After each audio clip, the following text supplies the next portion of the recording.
الحمد لله رب العالمين والصلاة والسلام على سيد الأنبياء والمرسلين وعلى آله وصحبه أجمعين.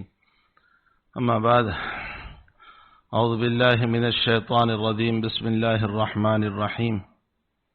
ربنا اغفر لنا ولإخواننا الذين سبقونا بالإيمان ولا تجعل في قلوبنا غلا للذين آمنوا ربنا إنك رؤوف رحيم. صدق اللہ العظیم. بزرگان محترم، اگرچہ ہم یہاں 10 آدمی ہوتے ہیں، لیکن اس مسجد کی وساطت سے، اس مسجد کی توسل سے دور دور تک لوگ اپنے مکان میں دین کی باتوں سے فائدہ اٹھاتے ہیں، اور لوگ اپنی اپنی جگہوں پر کچھ دین کی باتیں سن لیا کرتے ہیں. اس مسجد کا بڑا احسان ہم پر ہے کہ اس مسجد کے واسطے سے ہم لوگوں کے گھروں پر دین کی بات پہنچاتے ہیں اور لوگ بھی سنتے ہیں. بلکہ یوں سمجھیے کہ کل صبح ہی سے فون آنے، جمعرات سے فون آنے شروع ہو جاتے ہیں کہ بات ہوگی یا نہیں. تو اللہ کا احسان ہے کہ ان حالات میں بھی دین کی باتیں اپنی جگہ پہنچ رہی ہے. اس مسجد کے توسل سے اللہ تعالیٰ دین کو پہنچانے کی اور صحیح طور پر سمجھنے کی ہم سب کو توفیق عطا فرمائے. مرنے والا جب اس دنیا سے رخصت ہوتا ہے تو حدیث شریف میں آتا ہے کہ اس کی مثال اس انسان کی طرح ہے جو پانی میں ڈوب رہا ہو. مجھے آج اسی پر کچھ ایصال ثواب پر 1-2 باتیں کرنا ہے. تو حدیث شریف میں آتا ہے کہ مرنے والا جب اس دنیا کے اندر عالم برزخ میں پہنچ جاتا ہے تو اس کی مثال نبی کریم صلی اللہ علیہ وسلم نے بیان فرمائی کہ ایسی ہے جیسے کوئی آدمی پانی میں گوتے لگا رہا ہو، ڈوب رہا ہو اور اس کو سہارے کی ضرورت ہوتی ہے،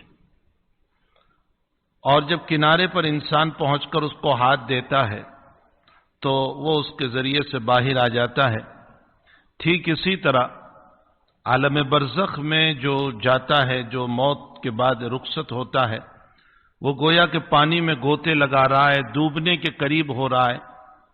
اور جب ہماری طرف سے ایصال ثواب ہوتا ہے، جو کچھ ہم پڑھ کر یا صدقے کے ذریعے سے، مال کے ذریعے سے یا نفلی عبادت کے ذریعے سے جو کچھ پہنچاتے ہیں، تو وہ ہمارے اس ایصال ثواب کی بنیاد پر کنارے پر آ جاتا ہے.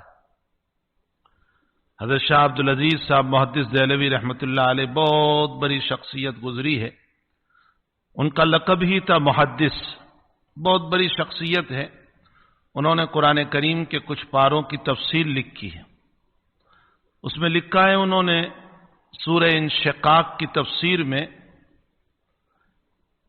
کہ جب عالم برزخ میں انسان پہنچتا ہے اور اس پر کوئی ایصال ثواب کرنے والا نہیں ہوتا اور اس کے اپنے اعمال بھی ایسے نہیں ہوتے ہیں جو عالم برزخ میں اس کو بچائیں. عالم برزخ کا مطلب ہوتا ہے اس دنیا اور قیامت کے بیچ کی جو دنیا ہے، جو موت کے بعد کی جو دنیا ہے، اس کو عالم برزخ کہا جاتا ہے. اور ہمارا ایمان ہے کہ عذاب القبر حق، قبر کا عذاب حق ہے. یہ ہمارا عقیدہ، عقائدی مسائل میں سے ہے. تو حضرت شاہ عبدالعزیز صاحب رحمۃ اللہ علیہ فرماتے ہیں کہ جب انسان قبر میں جاتا ہے، عالم برزخ میں جاتا ہے اور اس کو ایصال ثواب کرنے والا کوئی نہیں ہوتا، اور اس کے ساتھ ساتھ اس کے اپنے اعمال بھی ایسے نہیں ہوتے ہیں جو اس کے لیے باعث خیر و برکت بنے. ایک تو یہ ہے کہ انسان کے اپنے اعمال جیسے نماز لے کر گیا، روزے لے کر گیا، زکوٰۃ لے کر گیا، حج لے کر گیا، اچھے اخلاق لے کر گیا، اچھے کیریکٹر لے کر گیا، اچھی زندگی لے کر گیا، وہ بھی اس کے لیے باعث ثواب ہو جاتا ہے. اذا مات الانسان انقطع عملہ الا ثلاث. انسان جب مر جاتا ہے تو اس کا دفتر جو ہے، اعمال نامہ جو ہے، وہ بند ہو جاتا ہے، مگر 3 عمل اس کے جاری رہتے ہیں. اس نے دنیا میں کوئی عمارت بنا دی تھی جس سے امت مستفیض ہو، یا اس نے نیک اولاد چھوڑی جو اس کے لیے ایصال ثواب کرتی ہے، یا اس نے اپنا علم چھوڑا، لوگوں کو پڑھایا، اور وہ سلسلہ علم کا دنیا میں جاری ہے، تو قبر میں جانے کے بعد بھی یہ 3 سلسلے چلتے رہتے ہیں۔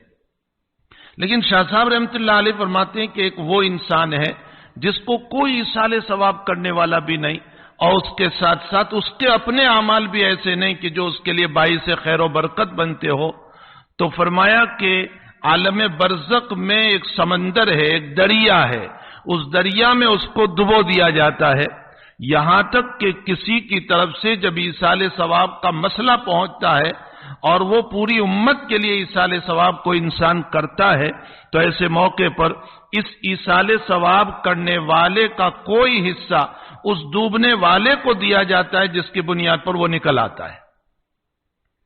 حضرات صوفیہ نے باقاعدہ اس پر عالم مکاشفہ بیان فرمایا ہے اپنا، کہ عالم کشف میں کچھ لوگوں کو دیکھا گیا کہ وہ سمندر کی تہ میں ڈوبے ہوئے ہیں اور دنیا والوں کی طرف سے ایصال ثواب گیا، تو وہ باہر آئے اور ان کو پوچھا گیا کہ تم اندر میں کھوئے ہوئے تھے، کیسے نکل آئے؟ تو کہا فلاں صاحب کے ایصال ثواب نے ہمیں بچا لیا۔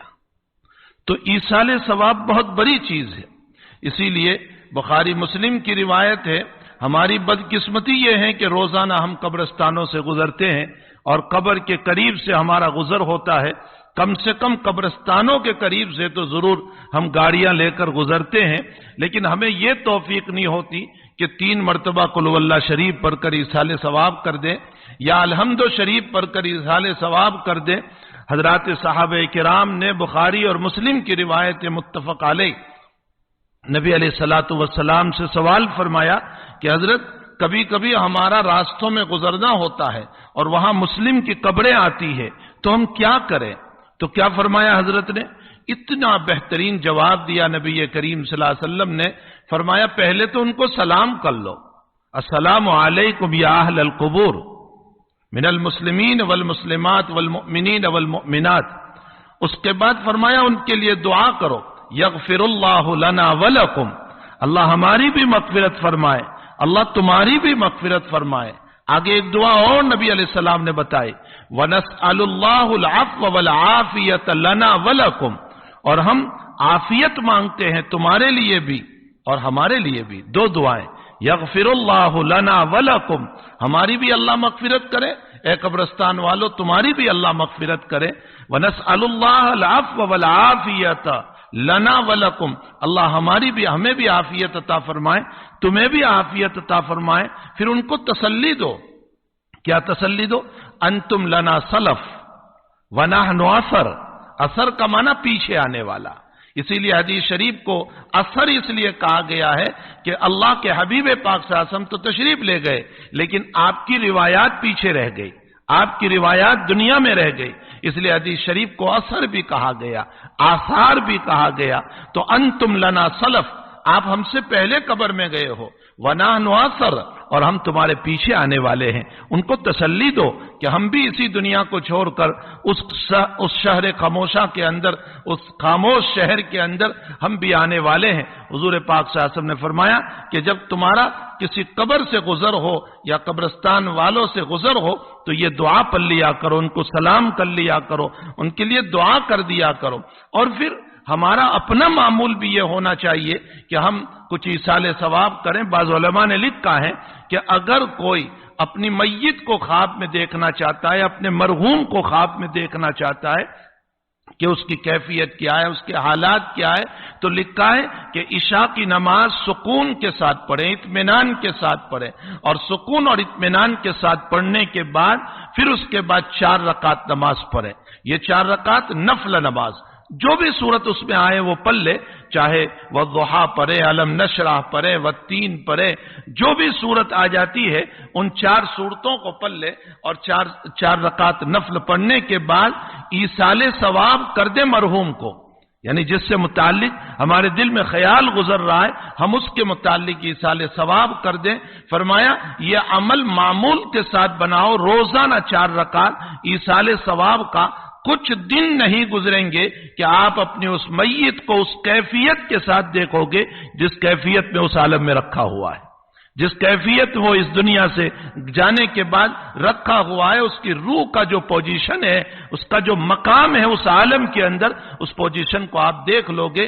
اگر تسلسل کے ساتھ یہ عمل کر کے 4 رکعت نفل پڑھ کے ان کے لیے ایصال ثواب کیا جائے، پھر ہمیں چاہیے کہ ایصال ثواب میں ہمارے بزرگوں نے، حضرات صحابہ کرام نے، تابعین نے لکھا ہے کہ صرف مخصوص طور پر ہی کسی ایک کو ایصال ثواب کرنا یہ بھی اپنی جگہ جائز ہے، کوئی اشکال نہیں۔ اپنے والدین کو ایصال ثواب، اپنے بھائی بہن کو، اپنے اقارب کو، رشتہ داروں کو، اساتذہ کو، مشائخ کو، پوری امت مسلمہ کو بھی ایصال ثواب کریں۔ ہمارے مفسرین میں ایک عظیم المرتبت مفسر ملتے ہیں، علامہ رازی رحمت اللہ علیہ، مشہور ہے فخر الدین رازی رحمت اللہ علیہ، جن کی تفسیر کا نام ہے مفاتیح الغیب، لیکن مشہور ہے تفسیر رازی سے۔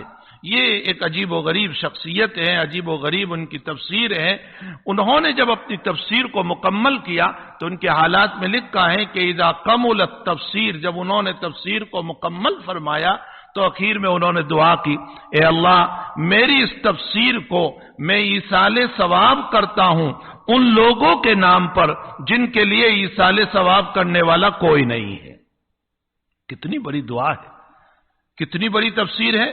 جب انہوں نے تفسیر شروع کرنے کا ارادہ کیا تھا تب وہ یہ کہتے تھے کہ اگر میں تفسیر شروع کروں تو بسم اللہ پر 10,000 مسائل لکھوں گا، صرف بسم اللہ پر۔ آپ انداز لگائیں کہ اللہ تعالیٰ نے کتنا علم ان کو دیا ہوگا۔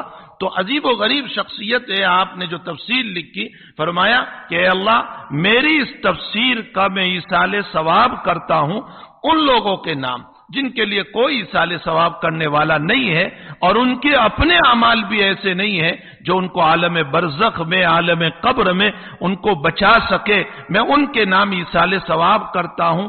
لکھا ہے کہ ان کا یہ بڑے دل سے ایصال ثواب کرنا، وسعت قلبی کے ساتھ ایصال ثواب کرنا، بڑے ظرف کے ساتھ، اس کے لیے بھی بڑا دل چاہیے۔ آج تو لوگ کوئی کتاب لکھتا ہے تو مخصوص میرے ہی والدین، مخصوص میرا فلاں شیخ، مخصوص میرا فلاں استاذ۔ یہاں حضرت نے اتنی بڑی تفصیل لکھ کر کے ان لوگوں کے نام ایصال ثواب کیا جن کے لیے کوئی ایصال ثواب، امت میں ایسے بھی لوگ ہیں جن کے لیے کوئی ایصال ثواب کرنے والا نہیں ہوتا ہے، ان کی اولاد نہیں ہوتی، یا اولاد تھی اور آوارہ ہو گئی، بیکار ہو گئی، عبث ہو گئی، ان کے نام پر کوئی ایصال ثواب کرنے والا نہیں ہوتا ہے، اور اپنے اعمال بھی ایسے نہیں ہوتے ہیں جو ان کو عالم برزخ میں بچا سکے۔ آپ نے نام سنا ہوگا مالک ابن دینار رحمت اللہ علیہ، جن کی پچھلی زندگی جو ہے وہ بہت خراب تھی، عیاشی کی تھی، لوٹ مار کی تھی، اور نہ معلوم کیسی زندگی ان کی تھی۔ انہوں نے ایک خواب دیکھا تھا، اور وہ خواب یہ تھا کہ ان کے پیچھے ایک بہت بڑا اژدہا دوڑ رہا ہے، بہت بڑا اژدہا جو ان کے پیچھے دوڑ رہا ہے، اور وہ بھاگ رہے ہیں۔ راستے میں ایک ضعیف آدمی ملا، اور وہ حضرت کہنے لگے مالک ابن دینار اس ضعیف سے کہ مجھے بچا لے۔ تو وہ ضعیف کہنے لگا کہ میں نہیں بچا سکتا ہوں، میری کمزوری ہے، میں ضعیف ہوں، میرے اندر وہ قوت و طاقت نہیں ہے کہ میں بچا سکوں۔ دوڑتے رہے۔ اس کے بعد اس ضعیف نے کہا کہ اس پہاڑ کے پیچھے کچھ لوگ رہتے ہیں، اگر تیری بھی کوئی امانت، تیری اولاد نابالغی کی حالت میں مر گئی ہو تو اس پہاڑ کے پیچھے ہیں، وہ تجھے بچائے گی۔ وہ دوڑتے دوڑتے وہاں گئے اور آواز دی اپنی بیٹی کو جو قبل البلوغ، بلوغ سے پہلے انتقال کر چکے تھی، اس کو آواز دی، وہ دوڑی ہوئی آئی اور اپنے باپ کو لپٹ گئی تو کہا بیٹی یہ اژدہا میرے پیچھے دوڑ رہا ہے، مجھے بچا لے۔ تو بیٹی نے یوں اشارہ کیا، وہ اژدہا چلا گیا۔ پھر اس بیٹی نے ایک آیت پڑھی، الم یأن للذین آمنوا ان تخشع قلوبهم لذکر اللہ۔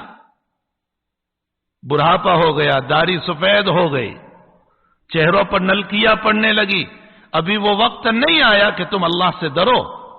ان تخشع قلوبهم لذکر اللہ، اسی لیے اللہ کے نبی علیہ الصلوۃ والسلام نے فرمایا کہ 3 گناہ کبیرہ ہے، لیکن 3 شخصیتوں کے لیے اکبر الکبائر ہے، یعنی کبیرہ میں بھی بہت بڑا، کبیرہ تو ہے، کبیرہ میں بہت بڑا۔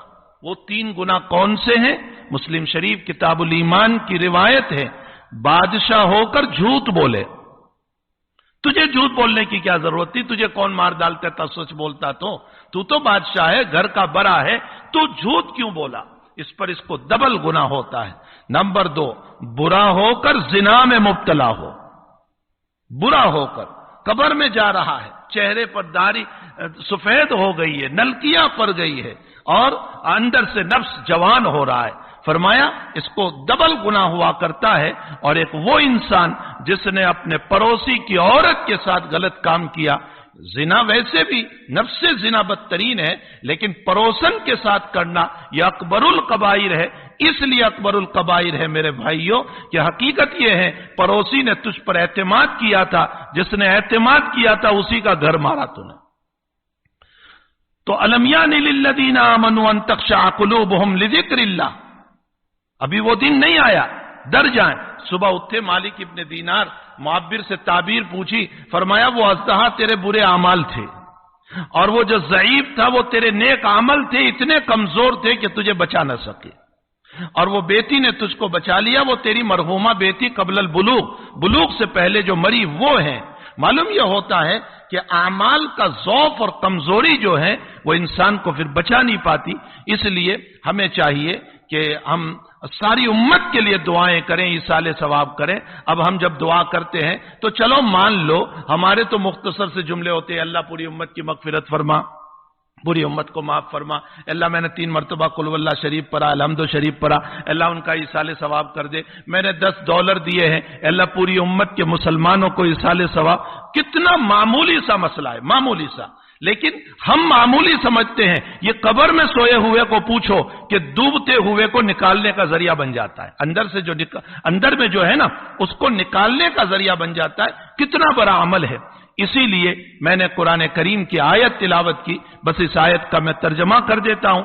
حق تعالی جل شانہ نے ہمیں ایک دعا تلقین فرمائی، میں اس کا ترجمہ کر دیتا ہوں۔ ربنا اغفر لنا، اے اللہ میری مغفرت فرما، ہماری مغفرت، وَلِإِخْوَانِنَا الَّذِينَ سَبَقُونَا بِالْإِيمَانِ، اور ان سارے لوگوں کی مغفرت فرما جو ایمان کے ساتھ دنیا سے روانہ ہو گئے۔ سبقونا، دیکھو قرآن ہم کو کہہ رہا ہے سارے لوگوں کے لیے دعا کرو، کیا بگڑ جائے گا میرا، میں پوری امت کے لیے دعا کروں تو۔